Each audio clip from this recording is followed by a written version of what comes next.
Hello and welcome back to another We Ourselves video. And today I just wanted to do a really quick take on the rumor, and that's right, it's a rumor, that Bob Iger is going to reduce the Star Wars output to one live action Disney Plus show and one theatrical release a year.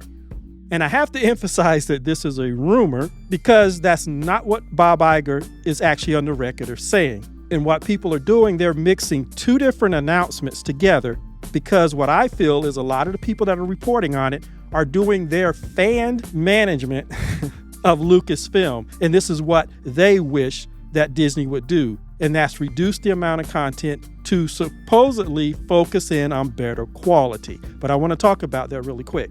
First of all, the two items that people are mixing while not acknowledging that we've been there before, Bob Iger's 2019 comments and his 2023 comments. Because you see, we've been here before with Bob Iger where he announced a slowdown. But instead of, resorting to rumors, we saw the actual result of his announced slowdown. And the first time was in 2018, actually, after the failure of Solo. Bob Iger came out on stage, because he was still CEO, Bob Chapek hadn't ousted him yet, and he said that releasing one theatrical film a year was too much too soon, and they were going to slow down. And we saw the slowdown.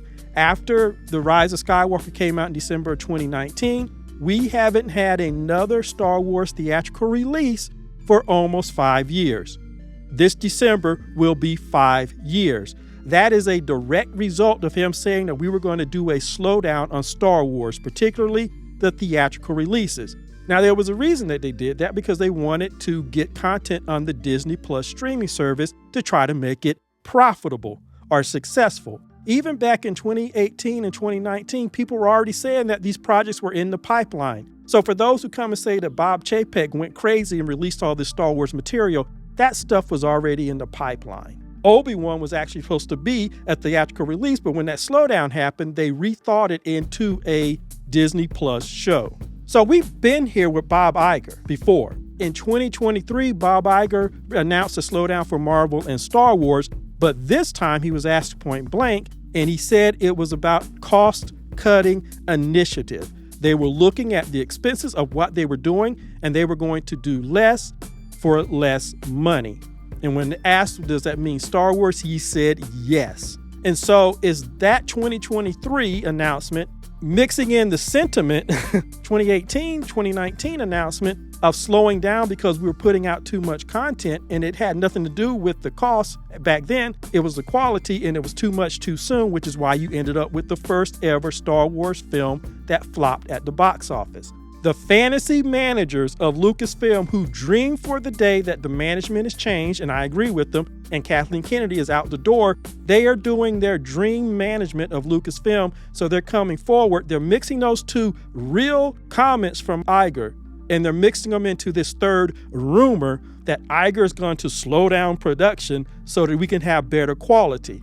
And I say, that's bullshit, okay? And all you have to do is just look at the claim. How is one Star Wars theatrical release a year slowing down when in 2018, 2019, you said that putting out one per year was too much too soon? That's why this rumor doesn't make sense with what Bob Iger really said and what we saw him do over the last 5 years.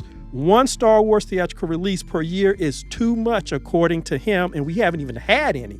So why would he go back to releasing one a year? This is the fans with their fantasy management of Lucasfilm and Disney when it comes to Star Wars. This is what they want to see, so they keep reporting it as rumor and people keep picking up with it. But the second thing to notice about this is, again, we have real history. They stopped doing the theatrical releases, which means all of their attention could focus on the Disney Plus shows. And what was the result? It was hit and miss, with the last one being the lowest watched and viewed show of any of them, with some of the worst story writing of any of the Star Wars live action shows. I'm holding out hope for Skeleton Crew, but when it comes to the Disney live action shows, it's been hit and miss. Obi-Wan and Ahsoka was a mixed bag. I had a lot of problems with Ahsoka because Dave Filoni on his own doesn't seem to know how to deal with his Rebels cast and crew. When he did the animated series, there were 2 other writers there with him doing the lion's share of the writing, and you can tell the difference. Obi-Wan was a mixed bag, okay? Mandalorian season 1 and 2, perfect. Season 3, bad in my opinion, primarily because they had to rescue Boba Fett, which was badly written. Some good stuff in there, but badly written. And so the Mandalorian Jon Favreau had to take 2 or 3 of his episodes and shove them into the middle of Boba Fett just to hold up that show. And it hurt his 3rd season. And his 4th season is now out of the bag because they're now changing that to a theatrical movie. And when you look at the movies and how they're scheduled, they're not scheduled 1 per year. Those things are scheduled out. So just on the face of what we actually have, slowing down Star Wars did not result in better material. You don't have to have rumors. We can look at what's happened over the last 5 years. The other thing that bothers me about this is we have adopted the classic corporate mentality. Produce it for less, give people less while charging them more so that you reap maximum profit so that you can announce record profits at the end of the year. This is what they are doing. There used to be a joke when I was in undergrad school. There was a professor who had a joke that students were the only people who wanted less for their money. They would gripe and moan if he announced a surprise test, if he announced more homework. And he said the students were the only ones who wanted less for their money. Well, it's not a joke now because Marvel and Star Wars fans have adopted the same attitude. We've been bullied and battered into screaming for less out of this vain hope that it's suddenly going to be better. Why should it be better when they've gotten us to adopt their corporate mentality? If they can give us less, spend less on it while charging us the same or even more for the services, that's having their cake and eating it too. And what did Bob Iger actually say in 2023? They want to produce less and spend less on what they produce. And so it troubles me when we have all these people who are arguing the corporate bottom line.